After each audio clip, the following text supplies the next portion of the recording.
channel. My name is Cindy, and there's another time with me here. Welcome. So today we want to just continue with the option that we started. Okay. So the other time we looked at call option, and today we want to look at put option. Put option is just the opposite of call option, but we just want to understand it from a good point of view. All right. So just a quick recap from what we said the other time. So we said that option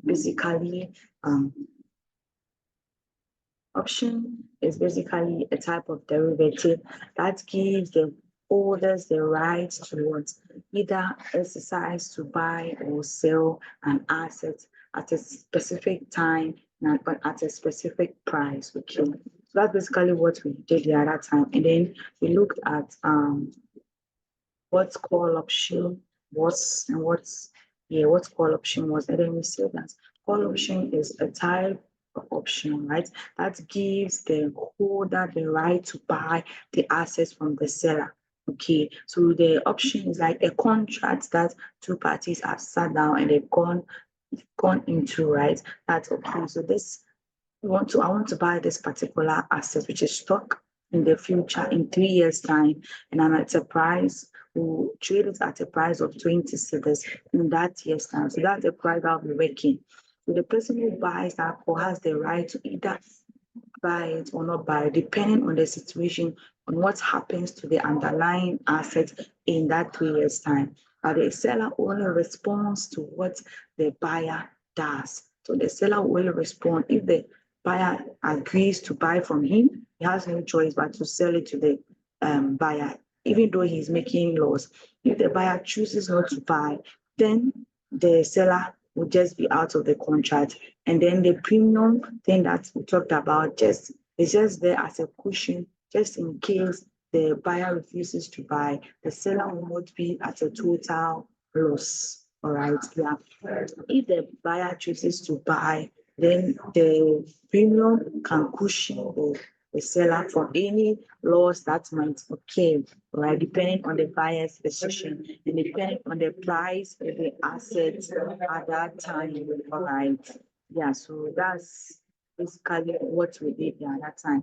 So today you want to look at put option, right? So put option, like I said, is the opposite of call option. Then we just want to understand what it is. So put option gives the holder the right to sell an asset at a specified price within a specific time period. Okay, so a put option gives the holder the right to sell an asset at a specified price within a specific time period. So just like the call option, there's an asset that two parties are looking up to. So for instance, there's this stock on the Ghana Stock Exchange, and let's say the EcoBank stock, right? And then two parties are there. So let's say one party has the stock or he doesn't have the stock. So with the derivative, the party who is writing the option, right, or the parties involved can either be having the assets or not have the assets, right? What the main thing that happens is at the end of the contract. So if they have the asset now, fine. If they don't have the asset now, depending on the decision that takes place at the end of the contract, then the asset will be delivered. So this time around, let's say that the holder has EcoBank stocks, right? And then he anticipates that probably the price might either fall or rise in the future, and he or she wants to secure he or himself from any risks that will come that he or she cannot bear. So he decides to go and buy a put option that gives him or her the right to sell the asset to the other party in the contract at the price that what has been set within a specific time period. Okay, so let's say he goes to the supermarket and then there are a lot of contracts there. We have the call option contracts there, we have the put option contract there, and the put option you have different based on the type of asset that you are looking for. And then you go and then you pick, you said, okay, I'm buying the put option. Don't forget, someone wrote that option and came to put it on the supermarket shelf. And then you went to pick it up. So you put it and then you pay, right? So this one, so there's premium involved. So I assume you watched the previous video for option. So sometimes you already understand, so we can move fast to understand this. Okay. So you want to pick it up and then you pay for the put option report, right? The premium to the person who wrote it. Okay, so someone wrote that put, came to put on the show. Then you went to pick that put option, then you pay the person. So the put option gives you the right to sell your EcoBank shares that you have to that the person who wrote the put option or to the seller of that put option at the price in the contract. Okay, so the price in the contract that you accepted or you decided to pick the put option, that's the price that we're working on, and the price is the strike price. And so that's how the put option is. So it gives you the right to sell. And then the one who wrote the put option, okay, or the seller of the put option has no how should I put it?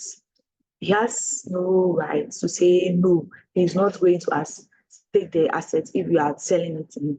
You only respond to what you do because you are the buyer of the put, and it gives you the right to sell your EcoBank shares to him or her. And if you decide to sell to him or her, he has to accept it. If you decide not to sell, then he's free. The money you pay when you pay the put is his profit.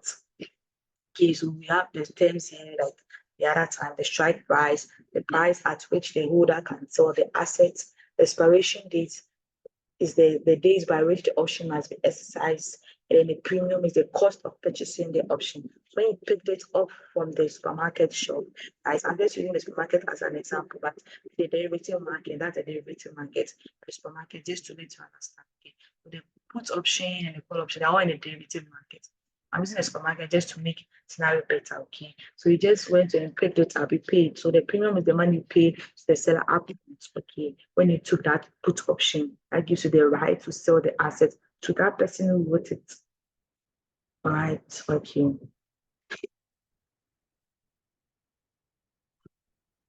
So we have so just like the core, we have puts, we have the long put and then the short put, just like the core. When you know that the long position is just looking at it from the buyer's perspective, and the short position is for the other person, the one who is in the party. Okay, so there are two parties involved in the contract. One person cannot be in a contract. What are you binding yourself to? Okay, so the one who is buying, the focus is really more on you, but we need to look at the other person's position too. That person's position is short, and yours is long. Okay, so buying a put option because you believe the asset price will fall. So in the long call, the assumption was you believe the asset price will rise, but in the long put, you are believing the asset price will fall. Why?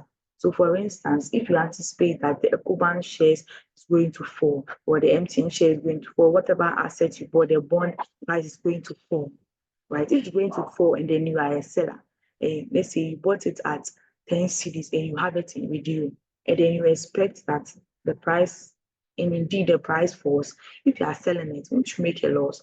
Because you bought it at a high price and then you are selling it at a lower price, right? To what? You make a loss.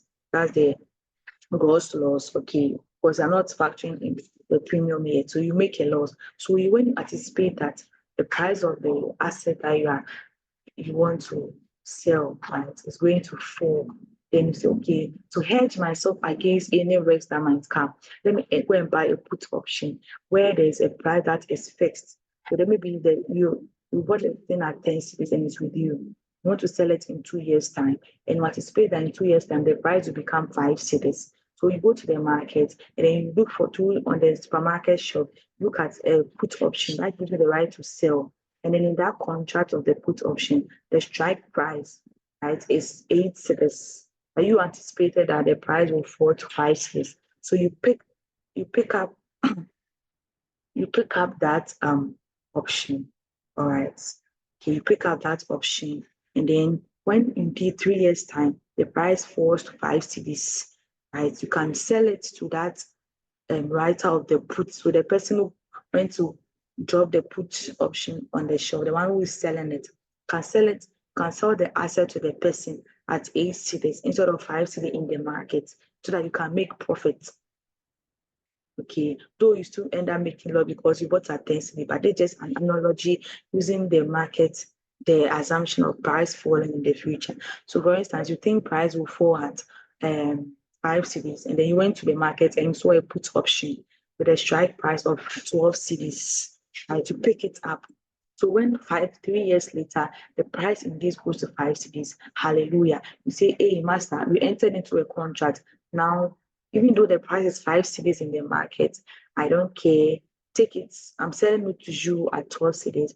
The other person has to buy because he is not having the right. It is you because you bought the put option. So you sell it to the person at 12 cedis, and then you make your gain because you bought at 10 cedis. Okay. So that's basically what the law put is looking at it from the buyer's position, because the buyer is kind of like the main person in the transaction. Okay. So there's a scenario. So we have we buy a put option for stock C with a strike price of 90, and it's expiring in 2 months for a premium of 4. So when you went to the supermarket, there are different put options there, and you wanted to buy stock C. So you went to you looked through and I saw the put option for stock C, and then the strike price, that's price that both of you, the other party, and you will be trading at is 90 in 2 months' time. When you picked it up, you had to pay. So you paid 4 cedis to the person. Fine. So that's it. So step one, you pay the $4 premium or the 4 cedi premium. That's the cost of purchasing the option. So say that the stock price of the stock C's price falls to 70 in the market. So maybe you bought it at let's say let me say no, you didn't buy it. So let's say as you entered into the contract, right? So that you want to buy stock C, but the strike price you entered into with the person was 90, and then you have the stock with. If you are to sell the stock C directly in the stock market, right? So you are going to sell it to somebody at 70, because that is the market price at that time. And because you've entered into a put contract or a put option, that gives you the right to sell the asset to the other person at the strike price, which is 90. And just go to the person straight, sell it to the person at the 90, right? And then you make a profit. Say that you bought it at 50, so you make a profit. Even if let's say you don't have the assets at the moment, right? So your assumption is you go and buy the assets later and sell. So let's say the price of the asset in the market is 70 at the moment. So you can take your money, go and buy it at 70 from the market. Then come and sell it to the person in the contract at 90. The person has no choice to say no because he is not having the right to sell. You are having the right. So the moment you say you are selling, you have to take it. So you can, even though you don't have the asset with you, the price of the market is 70. You can take money and go and buy 70 from the market, and then come and sell it to the person at 90, and you get your 20 20 difference, 20 cedis or $20 difference before you factor in your premium. Okay. So that's basically how the loan put works. So when you exercise the option, if the price falls, because you are going to gain. Okay.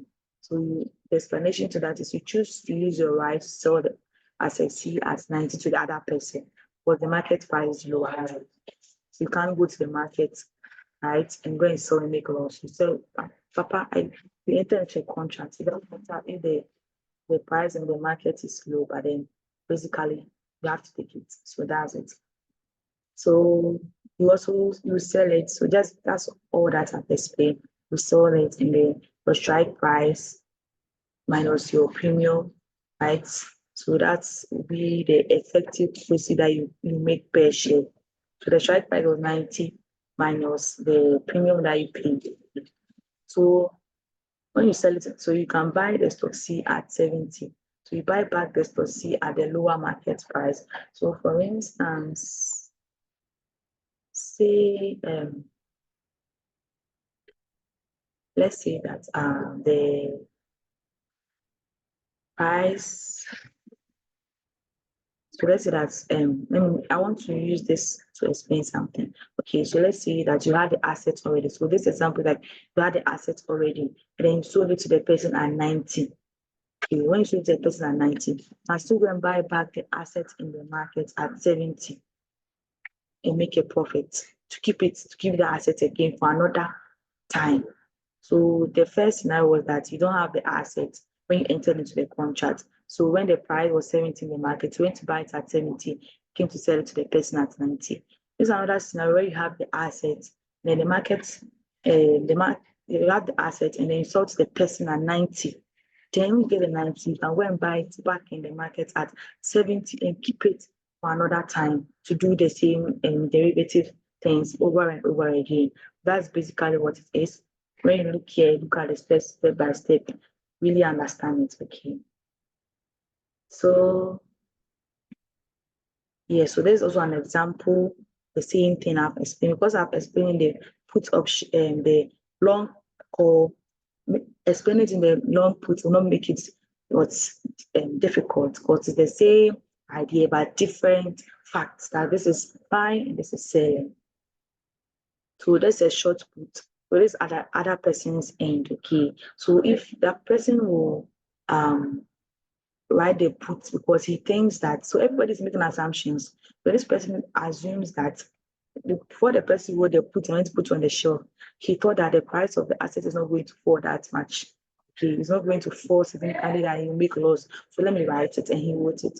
So assuming that the person put the option there of the stock C at the stock D, right? So you need to roll the option of stock D and put it on the shelf, and the strike price is 50. And it's expiring in 3 months for a minimum of 4 cedi.